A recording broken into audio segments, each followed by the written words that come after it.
Here's a phrase that solves a lot of problems for my music students quickly and painlessly: smart kid disease. As in, oh no, you have a very severe case of smart kid disease. Sadly, you are too smart. My condolences. When someone is very smart, it means that their brain is so fast and so powerful, and they usually understand things very quickly. But just because you understand something very quickly, does that mean that your fingers are ready to actually do it just as fast? Aha, that is smart kid disease. It's when your fingers are not ready to keep up with your brain. And then I'll ask them if they've ever played a sport. Like, for instance, imagine going to your very first soccer practice ever. You've never played before. And the coach just sits everyone down on the grass and says, all right, listen up. I will now explain soccer. And at the end, the coach says, okay, does everyone understand soccer? And you all say yes. And the coach says, great. What a fantastic practice. I'll see y'all at the game. Now, do you think that was a fantastic practice?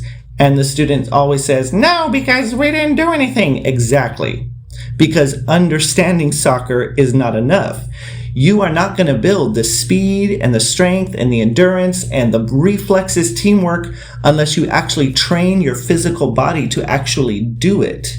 And this instrument is so much more physical than you realize. But because you understand it up here, you think your fingers are just ready to play it just as fast. Even though you're very smart, we still have to slow down and actually do it one challenge at a time. And honestly, I'll say this to all kids because it tends to help all of them regardless of IQ. But if you do have those extra intelligent kids, we have to remember these are the kids that usually get everything in their academics right away. And sometimes their self-worth is wrapped up in that. And there is potential for some confusion, even a little freak out, because they're thinking, why can't I do this? And they might think there's something wrong with them, but they just don't realize how physical it is. So, smart kid disease. It's when your fingers are not ready to keep up with what your brain understands. And it diffuses a lot of negative feelings. And then you can tell the kids, hey, listen, just go to the doctor, get some dumb pills, then you can be like the rest of us.